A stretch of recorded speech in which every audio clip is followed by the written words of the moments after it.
కృష్ణా జిల్లా పెనమలూరు మండలం గోసాల వైకుంఠపురంలో శ్రీ కనకదుర్గ మల్లేశ్వర స్వామి ఆలయంలో విగ్రహ ప్రతిష్టలు వేద పండితుల మంత్రోచ్చరణ నడుమ కన్నుల పండుగగా జరిగింది.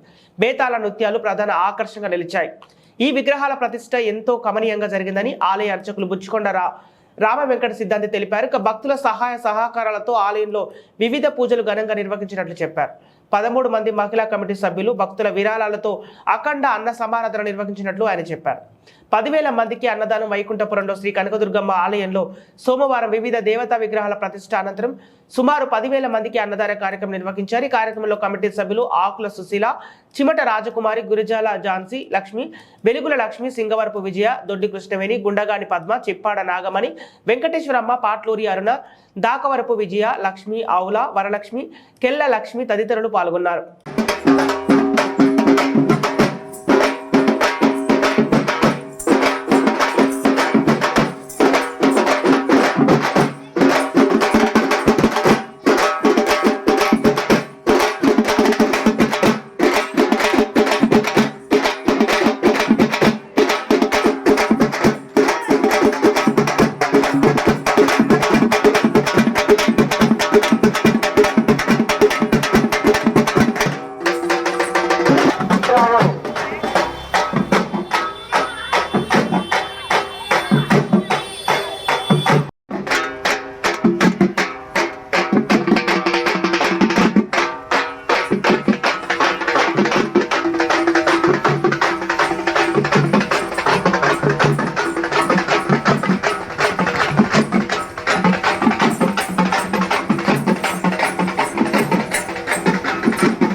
महर्षयः अपराध सहस्राणि ह्रियन्ते अहर्निशम् मया दासोऽयम् इति प्रज्ञा विद्या बुद्धि श्रियम्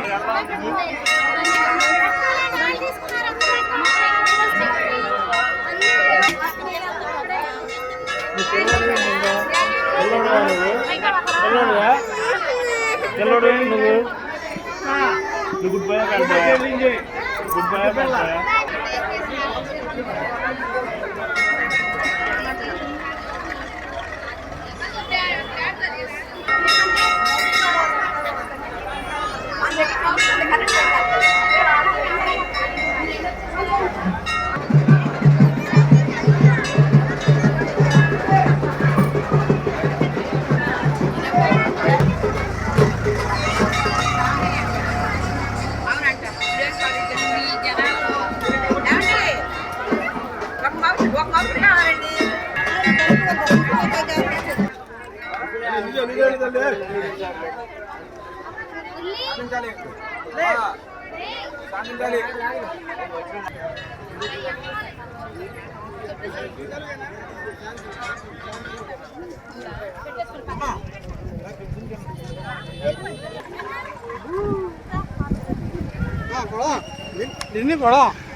నమస్కారం అండి. నా పేరు ఝాన్సీ లక్ష్మి. కృష్ణా జిల్లాలో పెనమలూరు మండలంలోని కోసాల గ్రామంలో వైకుంఠపురం ఏరియాలో శ్రీ కనకదుర్గమ్మ ఆలయ మందిర నిర్మాణం అన్నది జరుగుతుంది. అది మే 4వ తారీఖు 2023న శంకుస్థాపన జరిగింది. అప్పటి నుంచి మా ఆలయ కమిటీ ఎవరైతే 13 మంది ఉన్నామో మేమందరము ప్రతి ఒక్కళ్ళ డోనర్స్ దగ్గరికి ఈ మండలం పెనమలూరు మండలం కానీ కంకిపాడు మండలం కానీ ప్రతి ఏరియాకి అన్నది మేము అందరి దగ్గరికి వెళ్ళడం జరిగింది. వెళ్ళిన అందరూ కూడా ఉన్న డోనర్స్ కూడా మా అందరికీ చాలా వరకు అందరూ బాగా సహకరించడం కూడా జరిగింది. అది ఈరోజు 25, 26 తారీఖుల్లో మాకు అమ్మవారి ప్రతిష్ట అన్నది మేము జరపడం జరిగింది. ఈరోజు కార్యక్రమం వచ్చేసరికి విఘ్నేశ్వరుడు, సుబ్రహ్మణ్య స్వామి, కనకదుర్గమ్మ తల్లి, శివలింగం, నవగ్రహాలు అన్నవి ప్రతిష్ట కూడా 10-8 నిమిషాలకి ప్రతిష్ట అన్నది జరగడం జరిగింది. ఈ కార్యక్రమానికి మా సర్పంచి గోసాల గ్రామ పంచాయతీరాజు సంబంధించిన సర్పంచ్ గారు అందరూ, అలాగే పంచాయతీరాజ్ నుంచి కూడా వాళ్ళకున్న స్టాఫ్ అందరూ కానీ, అట్లాగే చుట్టూ మా గోసాల గ్రామంలో ప్రతి ఒక్క ప్రజలు కూడా మా అందరికి సహకరించడం, యూత్ కానీ అందరూ కూడా మాకు సహకరించడం జరిగింది. ఈ అన్నదాన కార్యక్రమంలో కూడా సుమారు మాకు 10,000 మంది మేము అంచనా కూడా వేసుకోవడం జరిగింది. అట్లాగే మేము చేయించిన ఏదైతే భోజనాలు ఉన్నాయో అవి కూడా మాకు సమానంగా అందరికి కూడా రావడం కూడా జరిగింది. మా ఊరు ప్రజలు కూడా అందరూ బాగా సహకరించినందుకు, మా కమిటీ మెంబర్స్ మేమందరూ కూడా చాలా ఆహర్నిశలు శ్రమ పడినందుకు మాకు ఈరోజు మంచి ప్రతిఫలం అన్నది జరిగింది. ఇంకా కూడా ఈ కార్యక్రమం ఇలాగ టీవీకి వస్తుంది కాబట్టి ఇంకా దాతలు ఎవరైనా ఉంటే మా కనకదుర్గమ్మ ఆలయానికి దాతలు ఎవరైనా ముందుకు వచ్చి మీరు రావాల్సిందిగా కోరుచున్నాను. చెప్పండి. ఈ శ్రీ కనకదుర్గమ్మ ఆలయ మందిరి ఏరియాలో అందరూ ఈ కార్యక్రమానికి అందరూ కూడా ముందుగా పోలీసు వారికి కూడా, శాఖ వారికి కూడా మేము ధన్యవాదాలు చెప్పాలండి. మా ఊరు ఉన్న ప్రజలందరికీ, యూత్కి, ఉన్న పెద్దలకు కూడా అందరికి కూడా మేము ధన్యవాదాలు తెలియజేస్తున్నాను. పెనమలూరు మండలం గోసాల గ్రామంలో ఈరోజు యొక్క సహాయ సహకారాలతో దుర్గా మల్లేశ్వర స్వామివార్ల మందిరం ప్రతిష్టా మహోత్సవం వైభవంగా జరిగింది. ముందుగా గణపతి పూజ, పుణ్యాహవాచన, గోపూజ, యాగశాల ప్రవేశం, అనంతరం హోమాలు చాలా ఘనంగా జరిగాయి. భక్తుల యొక్క సహాయ సహకారాలన్నీ కూడా చాలా చక్కగా అందించారు. అలాగే అఖండ అన్న సమారాధన జరిగింది. ఈ కార్యక్రమాలన్నీ కూడా ఈ యొక్క కమిటీ సభ్యులు 13 మంది ఉన్నారు. అందరూ కూడా ఆడవాళ్ళే నిర్వహించి చాలా ఘనంగా అందించారు. కాబట్టి అనేక మంది భక్తులు ఇచ్చేసి అన్నదానంలో పాల్గొని అలాగే విరివిగా విరాళాలు కూడా ఇచ్చారు. వారి వల్ల సహకారంతో ఈ యొక్క ఆలయం నిర్మాణం చాలా వైభవంగా జరిగింది. అందరూ కూడా ధన్యులయ్యారు. వచ్చిన వారందరూ కూడా చాలా ఆనందంగా అమ్మని తిలకించి అమ్మని దర్శించి ఆ యొక్క ఆశీర్వాదం పొంది వెళ్తూ ఉన్నారు.